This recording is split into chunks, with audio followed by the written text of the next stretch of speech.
Hello student, कैसे हो आप? ठीक होंगे उम्मीद करता हूं और पढ़ रहे होंगे। जैसा कि आप जानते हैं कि हमारी रेगुलर क्लास डायरेक्ट इनडायरेक्ट पर चल रही हैं, किंतु जब मैं आज आपके सामने ये क्लास लेने आया हूं तो डायरेक्ट इनडायरेक्ट की नहीं है। वो रेगुलर क्लास आपको कल मिल जाएगी और उसका जो सीरीज है या गाइड है, जो भी विगत वर्षों में आए हुए क्वेश्चन है, सवाल हैं, उनका आंसर सॉल्व कराया जाएगा। उसके लिए आप चिंता न करिए। तो मेरे मन में आज एक सवाल आया, मैं खाली बैठा था तो मैंने सोचा क्यों ना इस समय को उपयोगी बनाया जाए। तो अभी जब मैं क्लास ले रहा हूँ तो मैं सोचता हूँ क्यों ना एक कॉन्सेप्ट क्लास लिया जाए। इंग्लिश में कुछ मूलभूत अवधारणाएं हैं, उन पर चर्चा किया जाए, क्योंकि अक्सर यह पाया गया है कि जैसे हम डायरेक्ट इनडायरेक्ट पढ़ाएंगे, एक्टिव वाइज पैसिव वाइज पढ़ाएंगे और उसके आगे के कठिन नियम बताएंगे, किंतु होता क्या है कि कुछ बच्चों का बेसिक नहीं तैयार रहता है। तो उसमें क्या होता है कि फिर अड़चनें उत्पन्न होती हैं हमारी अवधारणा विकसित होने में। तो मैं चाहता हूं कि एक क्लास जब हम खाली हैं तो उस पर अवधारणा यानी कॉन्सेप्ट पर बात की जाए, कैसे हम सेंटेंस बनाते हैं। उदाहरण के लिए जैसे हम एक बात करें आपसे, मैं आपसे पूछता हूं कि आपके मामा का क्या नाम है। आपके मन में एक तस्वीर बन गई होगी। इसको कहते हैं अवधारणा का साफ होना, अवधारणा क्लियर होना। लेकिन चलिए अब मैं दूसरा सवाल पूछता हूं, मेरे मामा का नाम क्या है? आपके मन में कोई चित्र नहीं बना। इसका अर्थ यह हुआ कि आपकी अवधारणा मेरे मामा के प्रति क्लियर नहीं है। मामा 2 बार कह देने से अवधारणा क्लियर नहीं होती। ठीक वैसे ही कोई चीज जब हम रट लेते हैं तो अवधारणा क्लियर नहीं मानते हैं। तो इसी प्रकार अंग्रेजी में भी कुछ अवधारणात्मक रूल्स हैं, नियम है। मैं चाहता हूं कि यूं ही फॉर्मल तरीके से उस पर चर्चा किया जाए और इसका क्रैश कोर्स से कोई लेना देना नहीं है। उसकी लगातार वीडियो आपको नियमित रूप से मिलती रहेंगी। आइए मैं कुछ चर्चा करता हूं बेसिक रूल्स की या बेसिक कॉन्सेप्ट की। बच्चों, जैसे हम मैथ में टेबल पढ़ते हैं, पहाड़ा पढ़ते हैं, तभी जाके हम उसके मल्टीप्लिकेशन यानी गुणा भाग जोड़ कर पाते हैं। ठीक वैसे ही मैं अंग्रेजी का आज आपको एक टेबल बताता हूं। जब आप उसे रट लेंगे तब सारे जो फॉर्मेशन है सेंटेंसेस का, ट्रांसलेशन का, वो सब कुछ आपको आएगा। बहुत सारी जो इंग्लिश में समस्याएं हैं वो दूर होंगी। मेरी माने तो मैं अभी 3 प्रकार के सेंटेंसेस स्वभाव के आधार पर आपको बताता हूं और जब हम उनका अनुवाद करते हैं तो क्या सीक्वेंस रहेगा, क्या क्रम रहेगा, जरा आइए मेरे साथ देखिए। जैसे बच्चों मैं लिखता हूं अफर्मेटिव सेंटेंस, मैं लिखता हूं affirmative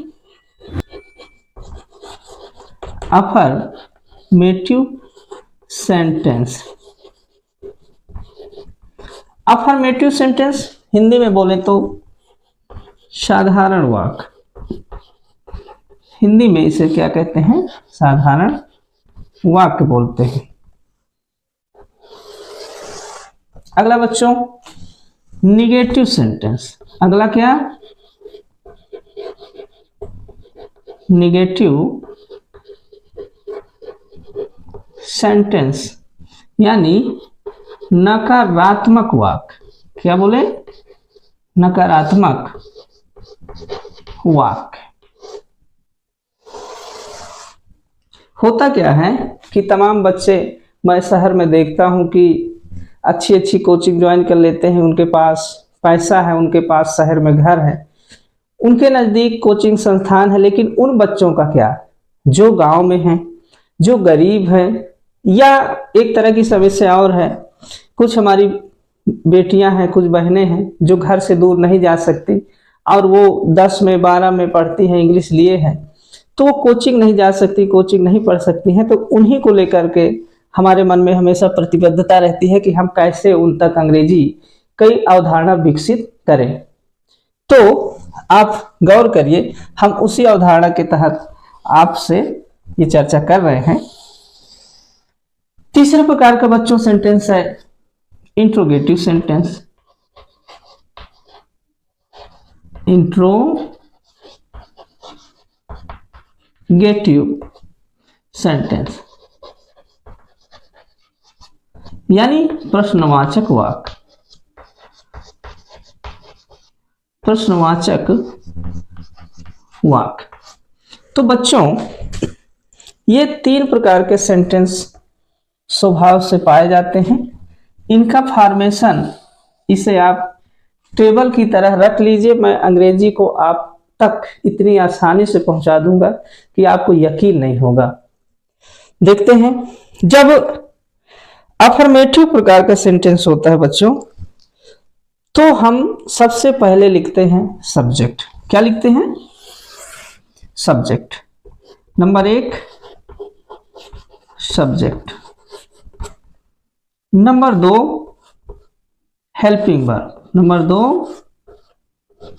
helping verb. Number 3 main verb. Number 4 object. Number 5 other word. Other word अर्थात अन्य शब्द। ये क्रम है अफर्मेटिव सेंटेंस का। और निगेटिव सेंटेंस का क्रम देखिए, क्या नीचे नहीं दिखाई दे रहा होगा? 1 मिनट, अब आपको दिखाई दे रहा होगा। निगेटिव सेंटेंस में क्या फॉर्मेट रहेगा या किस क्रम में हम वाक्य को बनाते हैं? तो नंबर 1 पर इसमें भी क्या रहेगा? सब्जेक्ट रहेगा। नंबर 2 पर हेल्पिंग वर्ब रहेगी। Helping verb. नंबर 3 पर नॉट रहेगा। नंबर 4 पर मेन वर्ब आता है। नंबर 5 पर ऑब्जेक्ट आता है। नंबर 6 पर अदर वर्ड आता है आपका। यह अब जब प्रश्नवाचक वाक्य होता है तब नंबर 1 पर आता है आपका WH वर्ड। नंबर 1 पर WH वर्ड्स। नंबर 2 पर हेल्पिंग वर्ब।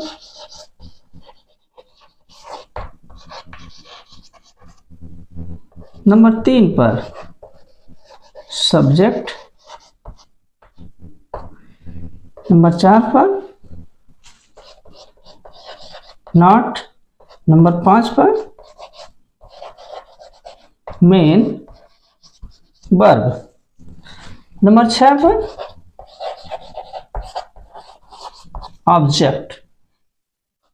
7 पर अदर वर्ड। तो बच्चों ये आपके सामने एक टेबल तैयार है। आपको न दिखाई रही हो तो ढंग से इसका स्क्रीनशॉट ले लीजिए। आप भली भांति देख लिए होंगे। आप पहले इसका अच्छे से नोट डाउन कर लीजिए और बड़े ढंग से इसे लर्न कर लीजिए, रट लीजिए। मैं अभी बताता हूं आपको कि जब आपको ये रट जाएगा तो कैसे मैं इसका टेंसेज में, टेंस बनाने में, वाक्य बनाने में कैसे इस्तेमाल करूंगा। तो इसको आप भली भांति नोट डाउन कर लीजिए, लिख लीजिए। तो मैं कुछ और अवधारणा की बात आपसे करूंगा। याद रहे, यह कोई सिलेबस या पाठ्यक्रम की क्लास नहीं है। यह यूं ही औपचारिक रूप से अवधारणात्मक बातें होती हैं। कुछ कुछ ऐसे कि हम जब पढ़ा रहे होते हैं बड़े कॉन्सेप्ट तो ये शब्द यूज करते हैं। कुछ बच्चे जब बेसिक नहीं जानते हैं तो उनके सर से बाउंस कर जाता है कि सर ये क्या बोल गए। तो यह क्लास बहुत आपको लाभदायक रहेगी। आप इसको समझिए, एकदम धीमे धीमे समझिए, ठीक है। तो इसे आप नोट डाउन कर लीजिए। तो आपने भली भांति इस चीज को लिख लिया होगा। अब देखिए कुछ चर्चा जैसे अभी आपने लिखा कि सब्जेक्ट, ध्यान दीजिए क्या लिखा, सब्जेक्ट। सब्जेक्ट, सब्जेक्ट यानी कर्ता। कर्ता क्या है, इस पर चर्चा करते हैं। हम यह चर्चा करते हैं कि हेल्पिंग वर्ब क्या है, यूं ही इन पर चर्चा करते हैं कि दरअसल ये है क्या। हेल्पिंग वर्ब क्या है, या मेन वर्ब क्या है,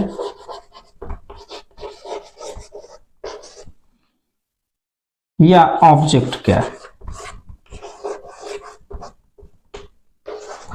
बच्चों, इन चीजों पर आपकी पकड़ मजबूत होनी चाहिए कि ये दरअसल है क्या।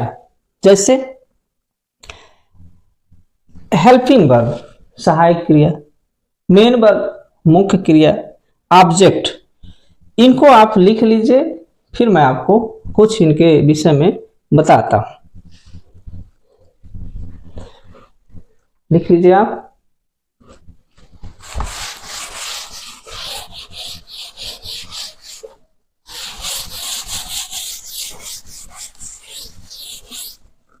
कर्ता, कर्ता कौन है,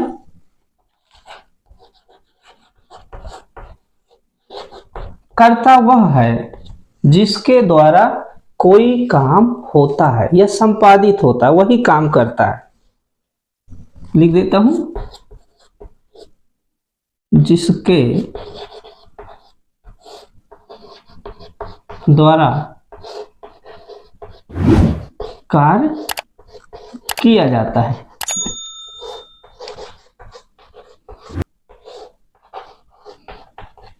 एक बात, मुख्य क्रिया क्या है, मेन वर्ब क्या है,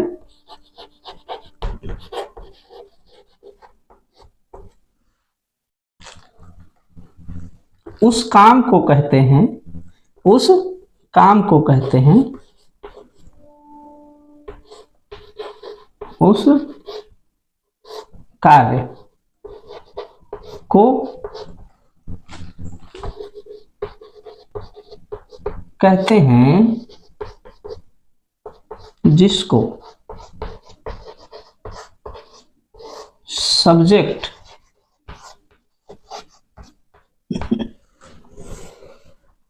करता है।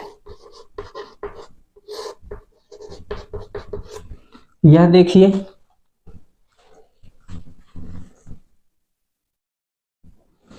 और ऑब्जेक्ट क्या है,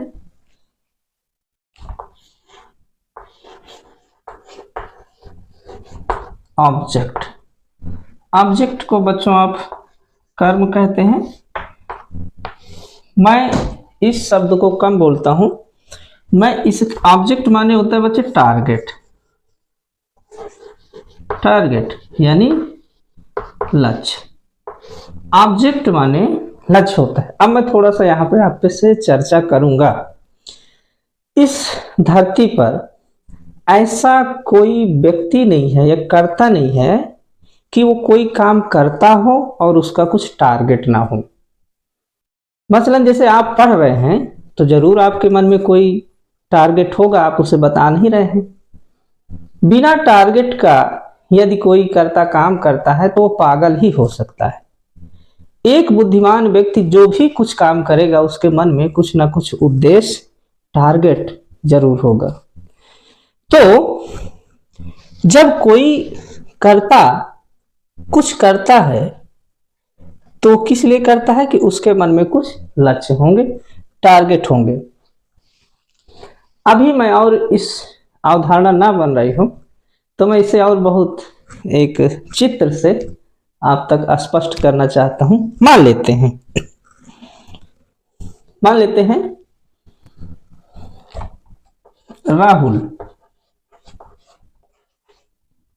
राहुल बतख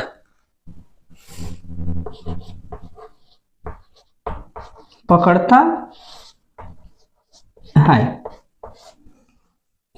अभी केवल आप हिंदी जानिए, कोई दिक्कत नहीं।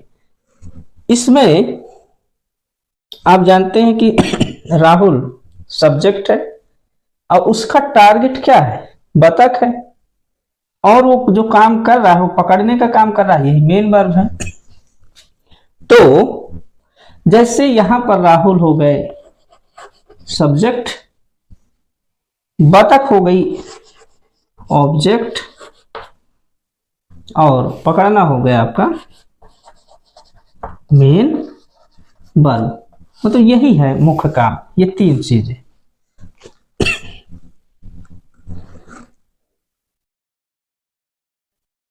तो आपको स्पष्ट हो गया होगा कि सब्जेक्ट क्या है, ऑब्जेक्ट क्या है और मेन वर्ब क्या है। अगर इतने पर भी स्पष्ट नहीं हो रहा तो आइए थोड़ा सा और इसको सरल बनाते हैं।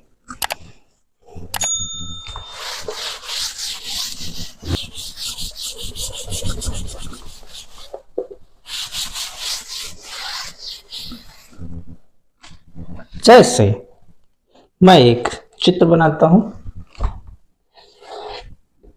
मुझसे चित्र बहुत अच्छा नहीं बनता है, लेकिन हम मान लेते हैं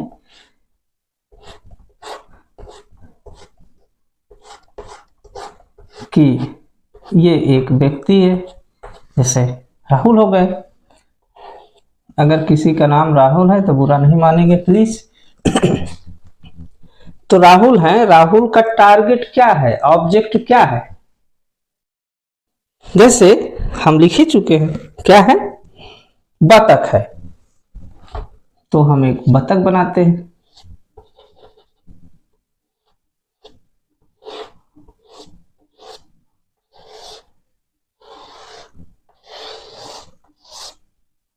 मान लेते हैं कि ये बतख तैर रही है।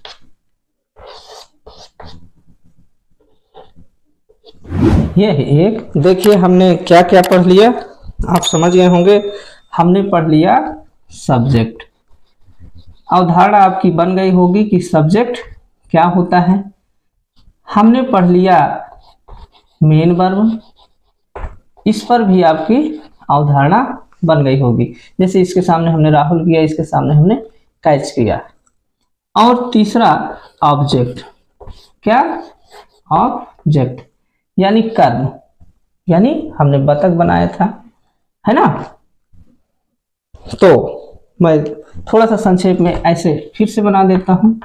ये राहुल हो गए, ये कैच मेन वर्ब हो गया, और ये आपका जो बतख है ये हो गई। आपको थोड़ा सा याद दिलाने के लिए 1 2 3।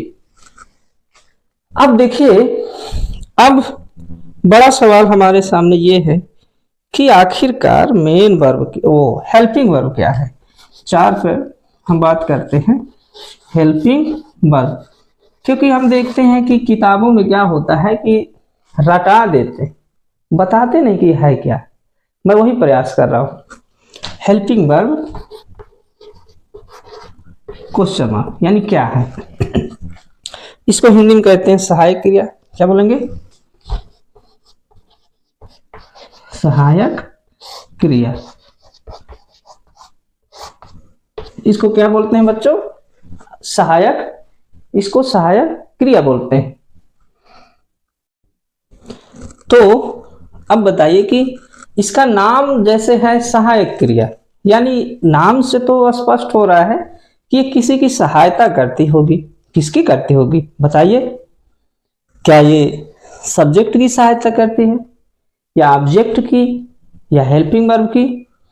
तो मैं बता दूं, ये ना तो सब्जेक्ट की कोई मदद करती है, ना ही ये ऑब्जेक्ट की कभी कोई मदद करती है। ये केवल और केवल मेन वर्ब की मदद करती है। यूं मान सकते हैं कि मेन वर्ब बड़ी बहन है, ये छोटी बहन है, तो जाहिर सी बात है छोटी बहन किसकी मदद करेगी, बड़ी बहन की। लेकिन अब एक सवाल और है, आप जरा गौर करिए। मैं आपका ध्यान इंगित यहां करना चाहता हूं कि ये कैसे मदद करेगी, कैसे मदद करेगी। तो ये बोलेगी कि हम तो पैसा नहीं दे सकते, किसी प्रकार की मदद नहीं कर सकते, हाँ मेरे पास एक चीज है जो आपकी मैं मदद कर सकती हूँ। तो मेन वर्ब बोली कि बोलो क्या मदद कर सकती हूँ। तो हेल्पिंग वर्ब बोलती है कि जब तुम होती हो तो तुम्हारा टाइम नहीं मालूम होता कि कब होती हो, मैं तुम्हारा टाइम बता दूंगी, यही मेरी तरफ से तुम्हारी मदद होगी, हेल्प होगी, इसीलिए इसका नाम क्या है, हेल्पिंग वर्ब। उदाहरण के लिए देखिए जैसे मैं लिख दूं गो, गो माने आप जानते हैं बच्चों जाना। अब आप बताइए क्या जाना कह देने से कुछ पता चल रहा है कि कब जाना, भूतकाल में जाना हो रहा है कि वर्तमान काल में जाना हो रहा है या भविष्य काल में जाना हो रहा है। देखिए है तो मेन वर्ब, लेकिन ये समय के बिना अधूरी है, तो इसका जो टाइम है उसको स्पष्ट करती है हेल्पिंग वर्ब। जैसे उदाहरण के लिए जैसे हम कहें does not go, does not go, तो इसका मतलब है कि देखिए गो के पीछे डज लग गया है, अर्थात प्रेजेंट टेंस है, नहीं जाता है। तो कब नहीं जाता है, ता है ती है वर्तमान काल। चलिए दूसरा क्या लिख देते हैं, वाज गोइंग। अब आईएनजी क्यों लगा उसकी बात हम बाद में कर लेंगे, पहले ये समझिए कि है तो ये गो ही तो वाज हेल्पिंग वर्ब पीछे लग गई तो क्या है, जा रहा था। देखिए गो को जो भूतकाल में बता दिया कौन, हेल्पिंग वर्ब। जैसे शैल गो, शैल गो अर्थात जाऊंगा। तो आपने देखा कि गो का कुछ समय नहीं था, लेकिन उसके पीछे हमने हेल्पिंग वर्ब लगाया, यह डज लगाया, यह वाज लगाया, यह शैल लगाया। तो आप देखिए कि हेल्पिंग वर्ब की वजह से गो जो है यह किस में हो गया, प्रेजेंट में हो गया, किस में हो गया, ये किस में हो गया, पास्ट में हो गया, ये किस में हो गया, फ्यूचर में हो गया। अर्थात यह स्पष्ट हो जाता है कि हेल्पिंग वर्ब मेन वर्ब की मदद करती है, किस रूप में, उसका टाइम बता करके। ठीक है बच्चों, तो मैं समझता हूं कि आप जो है ये जो चार वर्ड थे, सब्जेक्ट है, मेन वर्ब है, ऑब्जेक्ट है, हेल्पिंग वर्ब है, इनके विषय में आपकी अवधारणा बन गई होगी। ठीक है ना। तो आइए मैं इनका मजेदार यूजेज बताता हूं, प्रयोग बताता हूं कुछ टेंस के माध्यम से, तो इसे आप नोट डाउन कर लीजिए। आइए हम कुछ मजेदार टेंसेस देखते हैं। और देखिए एकदम दिमाग पर ज्यादा जोर नहीं देना, नॉर्मली इस क्लास को पढ़ना है। मैं पहले ही कह चुका हूं कि मैं खाली था, इसलिए मैं सोचता हूं कि आओ बच्चों कुछ चर्चा करते हैं अंग्रेजी के कुछ कॉन्सेप्ट टॉक पर, कुछ अवधारणात्मक आपसे बातचीत कर लेते हैं। ठीक है ना। और याद रखिए कि आपका जो हमने कमिटमेंट किया है, यानी प्रॉमिस किया है कि हम आपका सिलेबस पूरा करेंगे, जरूर पूरा करेंगे। उसकी अगली वीडियो जो हम अनसॉल्व होगा, अवतार होगा, राजीव होगा, हर वर्ष के क्वेश्चन डायरेक्ट इनडायरेक्ट के आपको विद प्रूफ समझाएंगे, जबरदस्ती नहीं। जब आप कह देंगे कि हाँ समझ गए हैं तभी बंद करेंगे, ये हमारा आपसे वादा है। ठीक है, तो इसे नोट डाउन कर लीजिए, फिर हम आगे बढ़ते हैं। तो मैं कॉन्सेप्ट टॉक में आपके कॉन्सेप्ट स्पष्ट हो रहे होंगे। आपने जान लिया होगा कि सब्जेक्ट क्या होता है, आपने यह जाना कि मेन वर्ब क्या होती है, आपने यह जाना कि हेल्पिंग वर्ब क्या होती है, और आपने साथ ही जाना कि ऑब्जेक्ट क्या होता है। तो अब एक नई चीज कि WH वर्ड क्या होता है, इस पर संक्षेप में चर्चा और फिर इनके कुछ प्रयोग हम देखते हैं। तो WH वर्ड क्या है बच्चों, WH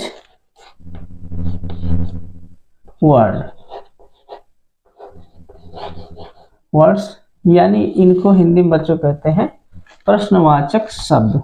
क्या बोलते हैं, प्रश्नवाचक शब्द।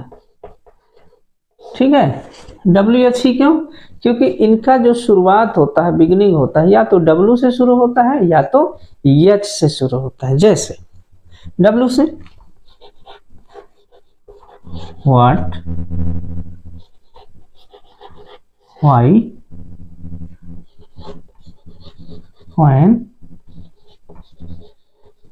व्हेयर, हाउ, कैसे, या हाउ मेनी। तो देखिए हाउ मेनी माने होता है बच्चों कितना, हाउ मेनी मतलब कितना। एक वर्ड और है how much, how much, how much माने भी कितना होता है। बताइए फिर इनमें फर्क क्या है। देखिए हाउ मेनी वो है जिसे हम गिन सकते हैं, जिसे हम गिन सकते हैं। हाउ मच क्या है, जो गिना नहीं जा सकता, जो गिना नहीं जा सकता। उदाहरण के लिए जैसे जैसे हम कहते हैं how many pencil, how many pens, how many women, how many girls. तो जिन्हें हम गिन सकते हैं, काउंट कर सकते हैं, वहां पर हाउ मेनी का आप प्रयोग करते हैं। और जहां नहीं गिन सकते वहां हाउ मच का प्रयोग करते हैं। जैसे how much milk, how much water, how much stone, how much would, ऐसे बहुत सारे एग्जाम्पल भरे पड़े हैं। तो दोनों का जो मीनिंग है, हाउ मेनी माने भी कितना होता है, हाउ मच माने भी कितना होता है। फर्क इस स्तर पे है कि गिना किन्हें जा सकता है और गिना किन्हें नहीं जा सकता। व्हाट माने क्या होता है, व्हाई माने क्यों होता है, व्हेन माने कब होता है, वेयर माने कहाँ होता है, हाउ माने कैसे होता है। आप इनकी मीनिंग तो जानते हैं। तो देखा बच्चों WH वर्ड इन्हीं को कहते हैं। क्यों कहते हैं, देखिए या तो W से स्टार्ट है या तो यस से स्टार्ट है। तो इस मामले में भी आपका कॉन्सेप्ट क्लियर हो गया होगा। क्या आप इस बात को समझ पा रहे हैं। अगर बात अच्छी लगी हो तो कमेंट जरूर करिए, ठीक है। अब आइए हम अगली बात हम अपने इस कॉन्सेप्ट टॉक में आइए हम एक टेंस की चर्चा करते हैं और जो ये अवधारणात्मक बातें हुई हैं, कॉन्सेप्ट बातें हुई हैं, उनके कुछ अनुप्रयोग या यूज देख लेते हैं, ठीक है बच्चों। तो सबसे पहले मैं यहां पर लिखता हूं प्रेजेंट इंडेफिनिट टेंस। क्या लिखता हूं बच्चे, प्रेजेंट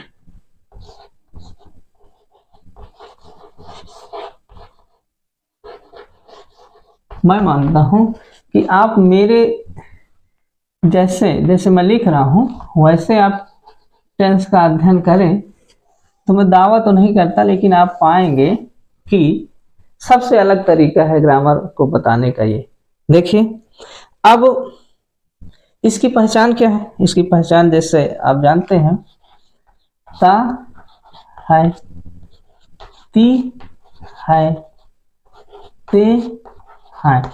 देखिए ये पहचान है।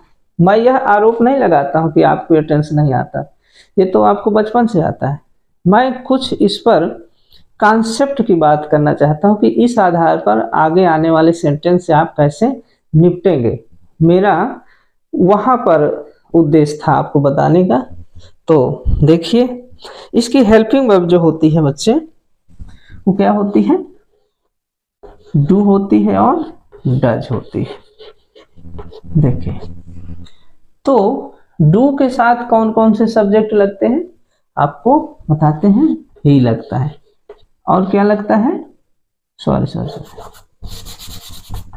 आई लगता है और क्या लगता है, बी लगता है और क्या लगता है, यू लगता है और क्या लगता है, दे लगता है और क्या लगता है, दीज, दोज, या इसके अलावा भी कुछ जो नहीं हम लिख पाए हैं और वो क्या हो, प्लूरल में हो, प्लूरल हो, प्लूरल सब्जेक्ट हो, अर्थात बहुवचन का कर्ता हो। और डज के साथ क्या लगता है आपको, जैसे आपका ही लगेगा और सी लगेगा, इट लगेगा, किसी का नाम, जैसे अभी हमने राहुल का नाम लिया था, या दिस या दैट। इसके अलावा भी जो कुछ बचता है कौन से, सिंगुलर सब्जेक्ट, कौन से, सिंगुलर सब्जेक्ट। इस फॉर्मेट को आप देखिए, यह टेंस पढ़ने का सबसे आसान तरीका है। अभी आपको थोड़ा सा कठिनाई मालूम पड़ रही होगी, लेकिन देखिए मैं कैसे इसे सिद्ध करता हूं। जैसे अब हम एक सेंटेंस लिखते हैं, वह पुस्तक नहीं पढ़ता है। ये हमने एक सेंटेंस लिया। तो आप गौर करिए, जो मैंने लिखाया था शुरू में कि अफर्मेटिव सेंटेंस, फिर निगेटिव सेंटेंस और लास्ट में इंट्रोगेटिव सेंटेंस, तो आप इसको पाएंगे कि ये क्या है, निगेटिव सेंटेंस है। तो निगेटिव सेंटेंस का क्या फॉर्मेट था, सब्जेक्ट आया था, फिर क्या आया था, हेल्पिंग वर्ब आई थी, फिर मेन वर्ब आई थी, नहीं नॉट आया था, फिर मेन वर्ब, फिर ऑब्जेक्ट आया था आपका। तो आपने उस फॉर्मेट को देखा, तो ठीक उसी फॉर्मेट के तहत जरा हम देखें कैसे। नंबर 1 पे क्या आता है, सब्जेक्ट आता है। सब्जेक्ट यहाँ पे क्या है बच्चे, ही है। चलो ठीक है, ही है। देखिए ये ही है, तो ही के साथ क्या लगता है, डज लगता है, लगा दिया। नंबर 2 पे हेल्पिंग वर्ब लगती है ना, सब्जेक्ट हेल्पिंग वर्ब, तो नंबर 2 पे डज लग गया, ठीक है ना। नंबर 3 पर क्या लगेगा, नॉट लगेगा। नंबर 3 पर नॉट। नंबर 4 पर मेन वर्ब। मेन वर्ब यहाँ क्या है, रीड, पढ़ना। और क्या टारगेट है, पढ़ना, किताब। कर्म क्या है, ऑब्जेक्ट क्या है, टारगेट। जैसे वहां बतख थी, तो यहाँ क्या है, किताब है। इसका उद्देश्य जो पढ़ने का है वो क्या है, किताब। तो लास्ट में कर्म होता है, क्या जाएगा, बुक। तो जैसे मैं ऐसे लिख दूं, वही लिख रहा हूं। नंबर 1 पर सब्जेक्ट, नंबर 2 पर हेल्पिंग वर्ब, नंबर 3 पर नॉट, नंबर 4 पर मेन वर्ब और नंबर 5 पर ऑब्जेक्ट। अदर वर्ड इसमें नहीं आया। अदर वर्ड माने इनके अलावा जो कुछ भी बचता है वो अदर वर्ड होता, 6वें नंबर पर जाता यदि आया होता। ठीक है बच्चे, यही तरीका है। उस टेबल को आप रट लीजिए अच्छे से, आपको कहीं भी सेंटेंस बनाने में या ट्रांसलेशन करने में कभी भी दिक्कत नहीं आएगी। ठीक है, आइए हम एक और सेंटेंस बनाकर देखते हैं। जैसे अगर मैं ये नहीं हटा दूं, नहीं हटाने का मतलब क्या हुआ, वाक्य आपका अफर्मेटिव हो गया। और अफर्मेटिव में सबसे पहले क्या लगता है, पहले subject, helping verb, main verb और ऑब्जेक्ट और फिर अदर वर्ड। तो जरा लिख के देखते हैं थोड़ा सा, फिर वही चीज, ही डज रीड बुक। ऐसा हमारा नियम कहता था कि सब्जेक्ट, फिर हेल्पिंग वर्ब, फिर मेन वर्ब। जैसे अफर्मेटिव तो ये था, सब्जेक्ट था, दूसरे में क्या था, हेल्पिंग वर्ब, तीसरे में मेन वर्ब, चौथे में ऑब्जेक्ट। काश ये ऐसा होता, लेकिन ऐसा ये है नहीं। क्यों, क्योंकि प्रेजेंट इंडेफिनिट टेंस जो का अफर्मेटिव सेंटेंस होता है वो इस नियम का अपवाद है। अर्थात ये बच्चे आपका सेंटेंस है गलत, ये सेंटेंस है आपका गलत। इसे आप एज इट लिख लीजिए और गुणे का निशान करिए कि ये गलत है। क्यों गलत है, इस पर हम चर्चा करते हैं, उस नियम की हम चर्चा कर लेते हैं। जैसे डेफिनिट टेंस में, अर्थात इस टेंस में लिख देता हूं मैं यहां, जब वाक्य अफर्मेटिव हो, क्या हो, अफर्मेटिव हो, तब HB अर्थात हेल्पिंग वर्ब अर्थात डू डज का प्रयोग क्या है, नहीं करते, नहीं करते, बल्कि क्या, बल्कि मेन वर्ब में यस या ईएस का प्रयोग करते हैं।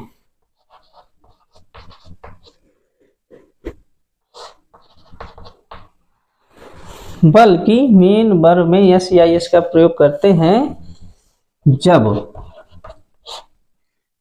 कर्ता सिंगुलर हो।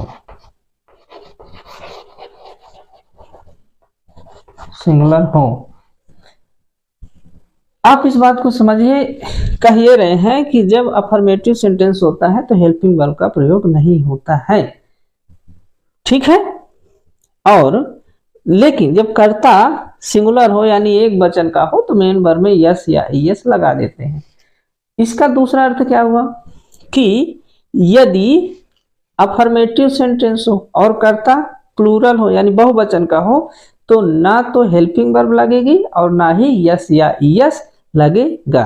आइए मैं 2 उदाहरणों से इसे साबित करता हूं, इसे आप पहले लिख लीजिए। आप इसका स्क्रीनशॉट ले लीजिए। क्या लिखा था? वह पुस्तक पढ़ता है। तो हमने क्या कहा? ही। अब ही के बाद हेल्पिंग वर्ब आना चाहिए तो नहीं आएगा क्योंकि हमारा नियम ही कह रहा है कि अफर्मेटिव वाक्य में नहीं लगता, नहीं लगाएंगे। तो हमने लिख दिया रीड बुक, इतना लिख दिया। लेकिन याद रखना, आपने कहा था कि यदि सिंगुलर सब्जेक्ट आए तो मेन वर्ब में यस या यस लगाते हैं। तो देखिए मैं दूसरे रंग से लिख दिया कि आपको ये अच्छे से पता रहे। अब यहीं पर अगर ये वाक्य होता, जैसे मान लीजिए कि वह की जगह मैं आ जाए, मैं पुस्तक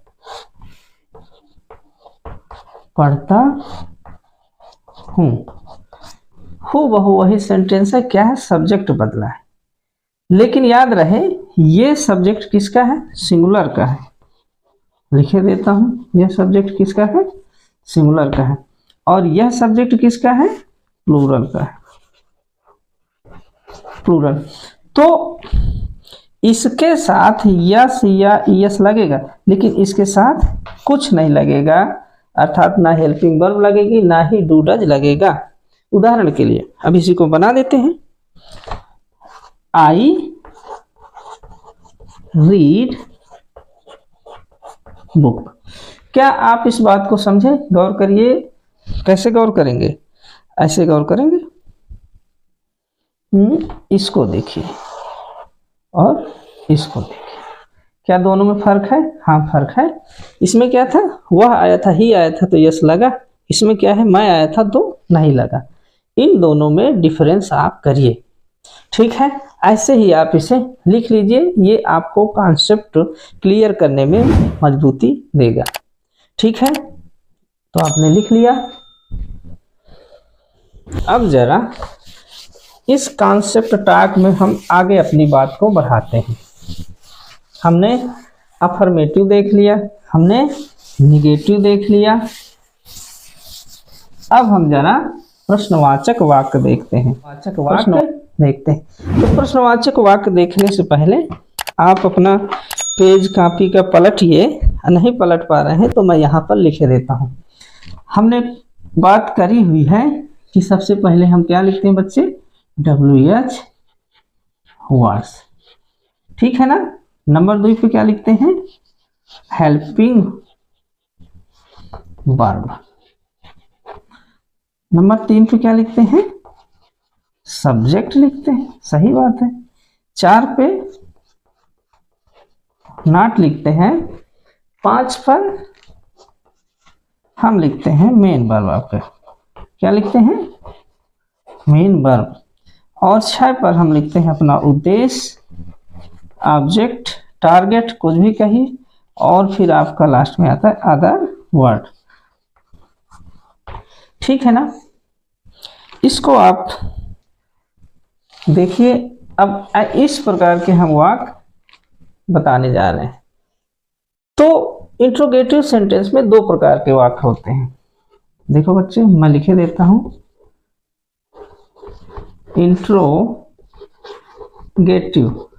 इंट्रोगेटिव का फॉर्मेट ये है, आप देख लीजिए कायदे से। तो इंट्रोगेटिव जो सेंटेंस होते हैं इन पर दो तरह से प्रश्नवाचक वाक्य बनते हैं। कैसे? एक की शुरुआत कहाँ से होती है? WH वर्ड से होती है। ये नंबर एक प्रकार का। नंबर दो प्रकार का कौन सा वाक्य है? जिनकी शुरुआत हेल्पिंग वर्ब से होती है। कहाँ से होती है? हेल्पिंग वर्ब से होती है। तो एक बात तो स्पष्ट है कि इंट्रोगेटिव जो सेंटेंस होते हैं वो दो प्रकार के होते हैं, एक जिनकी शुरुआत WH वर्ड से होती है और एक वो जिनकी हेल्पिंग वर्ड से होती है। दूसरे शब्दों में मैं यह कह रहा हूं कि इनकी शुरुआत नंबर एक से होती है। नंबर एक मतलब देखिए यहीं से हो जाती है। क्या आप इसको समझ पा रहे हैं? नंबर एक ही। और इनकी शुरुआत बच्चों कहाँ से होती है? नंबर दो से होती है। नंबर दो आप देखिए यहां से होती है। कहां से होती है? यहां से होती है। आप इसको ऐसे ही अपनी कॉपी में उतार लीजिए। मैं अब इनके साथ कुछ प्रयोग करके दिखाता हूं, ठीक है? आप इसका स्क्रीनशॉट ले लीजिए बच्चे। ठीक है, आपने ले लिया होगा। अब हम अपनी चर्चा जारी करते हैं। पहले हम इसे मैं लिखा रहने देता हूं, अभी बनाने में सेंटेंस आपकी मदद करेगा।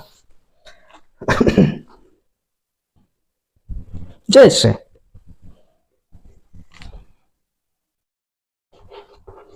तुम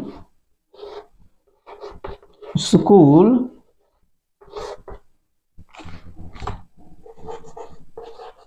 कब नहीं जाते हो? और ये इंट्रोगेटिव ते है, ती है, तो आपको पहचान है। तो हम इसे जब बनाएंगे तो देखिए एकदम मेरे साथ जुड़ जाइए। हमारा नियम क्या कहता है? नंबर एक पहले लिखिए। नंबर एक कहाँ है? प्रश्नवाचक शब्द तो ये है। नंबर एक ये हुआ। नंबर एक की इंग्लिश होती व्हेन, कब। देखिए नंबर एक हो गया, ये हो गया। नंबर दो कह रहा है हेल्पिंग वर्ब, तो तुम, यू के साथ डू। तो चलिए लिख देते हैं डू। ये देखिए दो हो गया। तीसरे में क्या आ जाएगा? सब्जेक्ट। हाँ सब्जेक्ट आएगा यू। चलो तीन हो गया। चार में क्या है? नॉट। हाँ आया है,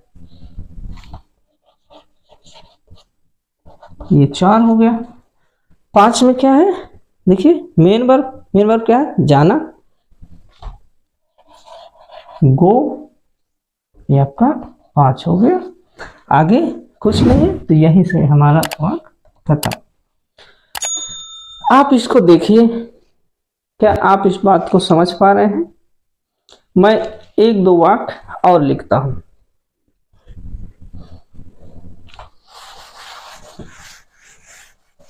देखिए याद रखिएगा, तमाम बच्चे इस बात में कंफ्यूजन होते हैं। अफर्मेटिव सेंटेंस की बात है। अफर्मेटिव सेंटेंस में केवल यस या यस लगता है, वो भी सिंगुलर सब्जेक्ट के साथ। यहां जैसे निगेटिव वाक्य बनाना शुरू हुआ या इंट्रोगेटिव वाक्य बनाना शुरू हुआ तो नहीं लगता है। ठीक वैसे ही जैसे यदि आप बाइक चलाते हो तो आप चाहे जितना गियर लगा लीजिए, अगर आप क्लच दाब देंगे तो सारे गियर का मतलब खत्म। तो इसी प्रकार वो जो अपवाद हमने बताया था तो अफर्मेटिव तक ठीक था। जैसे हमने दूसरा गियर लगाया अर्थात निगेटिव बनाया, इंट्रोगेटिव बनाया, उनका खेल खत्म, उनका रोल वहीं तक था। ठीक है, तो इस बात को ठीक से समझते रहिएगा। एक और इंट्रोगेटिव सेंटेंस देखते हैं। जैसे वह क्यों नहीं उत्तर लिखता है? देखिए अब मैं नहीं बनाऊंगा, आप बनाएंगे। कैसे बनाएंगे? नंबर एक पे क्या लिखना है? WH word. ढूंढिए कहाँ WH वर्ड। अच्छा मिल गया ये। अब इसकी अंग्रेजी क्या होती है बच्चे? वाई। लिख दिया क्या? वाई। ये नंबर 1 हो गया। नंबर 2 क्या है? Helping verb. अब वह लगा है तो यहाँ सब्जेक्ट वह है तो डच हो जाएगा। चलो 2 हो गया। 3 की बात करें, सब्जेक्ट। हाँ सब्जेक्ट तो स्वयं ही है ये। 4 पर क्या है? 4 पर आपका नॉट है तो नॉट लिख देते हैं। यदि नॉट नहीं आता है तो फिर क्या हो जाएगा? 4 पर मेन वर्ब हो जाएगी, इतना तो अब कॉमन सेंस सही है। और 5 पर आपका क्या है? Main verb. मेन वर्ब क्या है? लिखना, राइट। लिख दिया 5। 6 भी है इसमें, क्या? उत्तर, आंसर। क्या आप इस बात को समझ रहे हैं? आप देखिए, तो हम देख रहे हैं कि देखिए हम इंट्रोगेटिव सेंटेंस कैसे इस फॉर्मेट के आधार पर बड़ी आसानी से बना पा रहे हैं। तो ये ऐसे सेंटेंस थे इंट्रोगेटिव के जो नंबर 1 से शुरू हो रहे थे। इंट्रोगेटिव 2 प्रकार के होते हैं, अभी अभी मैंने चर्चा की। अब देख लेते हैं इस प्रकार के सेंटेंस जो नंबर 2 से शुरू होते हैं। तो बच्चों, नंबर 2 से जो सेंटेंस शुरू होते हैं, नंबर 2 से मतलब हेल्पिंग वर्ब से शुरू होते हैं, उनमें क्या होता है कि शुरू में ही उनमें आता है क्या। क्या क्या आता है, तो अगर हम हेल्पिंग वर्ब शुरू में लगा देते हैं तो ऑटोमेटिक वो क्या का उच्चारण होने लगता है। जैसे यही वाक्य, क्या तुम नहीं। चलिए कर्म भी लिख लेते हैं थोड़ा सा। क्या तुम यहां पर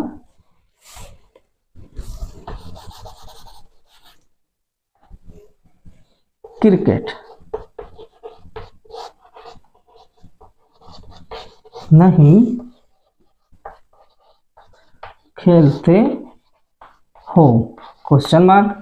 तो ऐसे वाक्य जिनके शुरू में क्या, ये क्या लगा होता है, क्या लगा होता है, बस यही है इसका मेन रहस्य, मेन सीक्रेट ये है कि जब शुरू में क्या लगा हो तो उसे हम कहां से बनाना शुरू करेंगे बच्चे? यहां से हेल्पिंग वर्ब। तो चलिए शुरू कर देते हैं।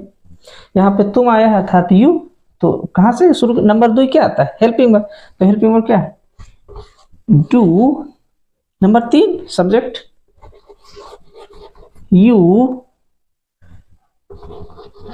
नॉट, फिर मेन वर्ब प्ले क्रिकेट।